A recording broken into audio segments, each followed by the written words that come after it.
Map 1, man. Let's do this. This is loser bracket final, right? Loser goes home.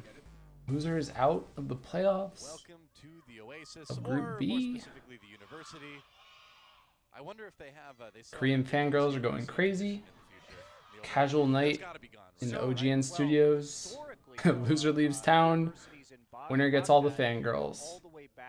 Map 1, Oasis. I guess predictions for this match. I actually don't know the scoreline. Don't tell me. I mean, you guys should tell me the scoreline now because I actually don't know it. I didn't watch anything. I fell asleep. I know who wins, but that sounds great. I don't know the outcome here. I'm assuming. I mean, I know Luxury Watch wins. I just don't know by how much. If I were to guess, I'd say 3-0 or 3-1. But Kungju Panthera is randomly good. It all depends on Evermore. As sad as that sounds, like all their success relies on Evermore doing well. He's not playing Roadhog here. He's actually opting to play Diva, which is interesting. So, compositionally right now, I think Luxury Watch has the advantage because they're running the Reinhardt and the Zarya, which are just really, really good on like maps where winning teamfights is important. But they're going quite aggressive here with their tanks. Low health, but he's looking for more. Takes out Gambler. Echo falls as well. Now on board with Flower, looking for some victims of himself. Evermore already desuited and soon to be de-hit pointed. Maybe not. Oh, Sabiobi's going to steal that one, I guess. Sabiobi back on the Roadhog again. I forgot how good Sabiobi was, actually. Yeah, he really is. You can't argue. They're actually doing well. That was lucky, right? He wasn't even aiming for that Tracer. Tracer blinked into that hook. That's unfortunate. But yeah, I still think Luxury Watch is in a really good spot. Because now, like, Miko has 50% Graviton, and Janice is almost has Earthshatter. Like, if they ever lose the fight, too, that's the thing, is that if Luxury Watch ever loses the fight here, or loses the point, rather, they can just Shatter or Graviton to get themselves back in, as opposed to, like, Kungju Panthera, which really doesn't have any control. They're kind of just relying on a Nano Blade. But Nano Blade's only so good against Janice if he does hit his Earth Shatters. So it's just a difference in playstyle and strategy, which I think Luxury Watch is just coming out really, really on top of right now. Even hooks are very good. They're not running Roadhog or Reinhardt, and I think or Zarya even, and I think that's like a really weird composition to even try from Panthera. So now they switched to Reinhardt. Yeah, so now it's like a late switch. Monty was right. Like, I mean, I was right too, right? But it's weird that they switched to... Like, they switched so late. Like, it's already halfway through the round, and now they're going to have to fight in the Graviton. They still have their own Graviton. I think Luxury Watch's composition is just way safer in terms of, like, what you need to win a game. Lives with 9 HP. Not that good, though. But yeah, Waka Waka here gets a huge... Waka Waka and Rascal actually just won this. I actually didn't think that they had it in them.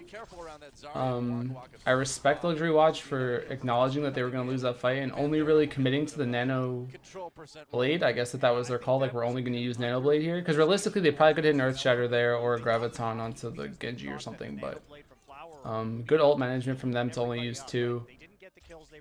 On the other side of that, though, I guess Rascal and Waka Waka actually just had really good individual performances there. They had a Graviton, they had an Earth Shatter, so. But even right here, they can still Earth Shatter, they can still Graviton, like, but that's it. No, they can't. That was a really big play, actually, from Fissure to hit that charge. So Fissure Earth Shatters here. Interesting. That was a little bit of an overcommitment, I think. I don't know that Fissure actually needed to hit that. Like, that fight was won. There was no way that Luxury Watch was going to come back and win that engagement. So I don't think it was worth... Luxury Watch just needs to hit a Graviton. I mean, as dumb as that sounds, like, if they hit a Graviton and Luna hits, like, a nuke or something, then Flower can just come in and clean up. Or even Sabiobi can whole hog it, but it's all on this grab right now. This Graviton can't suck. But they're respecting the grab here. 3-man, yeah, so they actually committed the shatter to that too. Like, they wanted no way for them to win that. I think that they shattered because Bling popped the sound barrier.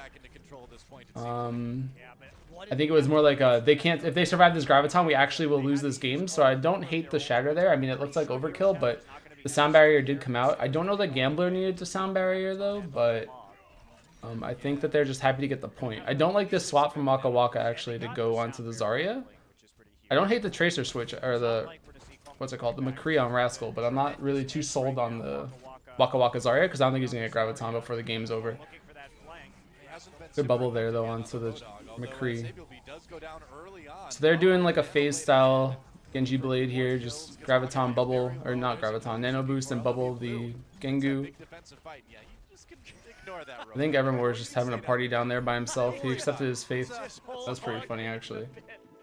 That was quite the ever what. Got knocked down there by himself. So LW Blue. That was actually really clowny. To a victory. And that was much more one-sided than our first map. But I think compositionally, Luxury Watch just came out like way better there. Like they had a plan, like their composition made sense. It like had a lot of synergy, and they just executed it. Overall, it just seemed like that's just a very safe comp, I think.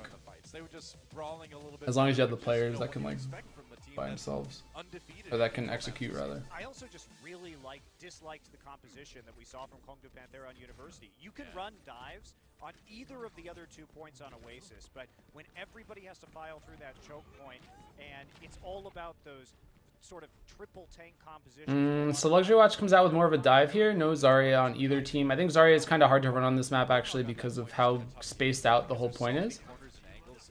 I like the Diva picks from both teams. It's going to come down though here to Sabiolbi versus Evermore in terms of like the Roadhog versus the Tracer.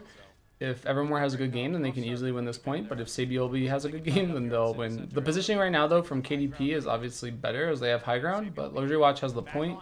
And they're not even giving them a chance to shoot. So this is really good play from Luxury Watch to not even like peek the angle because there's no point because they can't contest it.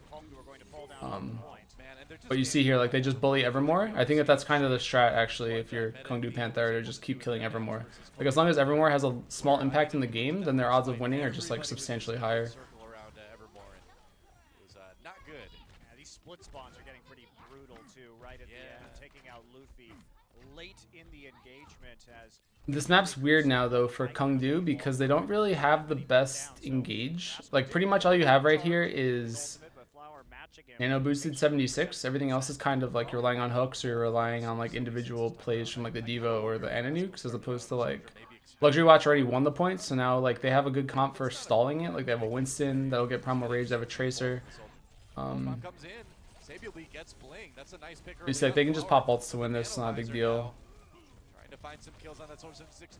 Nano Hana is so good, man. Like the fact he even goes to that rocket, just hits it, he knows he's gonna hit it. I hope that they don't overcommit here. I don't know how he died though there. I don't think that Nano Hana should have died. But they pop. They're committing way too hard, I think, right now, Kongdu Panthera. They didn't have any, like, that fight might have seemed good for them in some weird way because they had started it well. But, they weren't 6, and it was like a 5v5, and the Diva still had full energy on her suit, so... Or full armor on her suit, rather. So the Diva just ate the entire attack visor nano boost, and that's like pretty game losing, actually. They need to be a little bit more patient there. They had the kill onto Nano Hana, or Flower, rather, so they could have just waited and taken their spawn advantage, and like when Nano Hana's dead, come back in with attack visor or something. But they didn't. They kind of rushed it. That was a mistake. So there's a game-winning hook, actually. They should be able to cap the point now.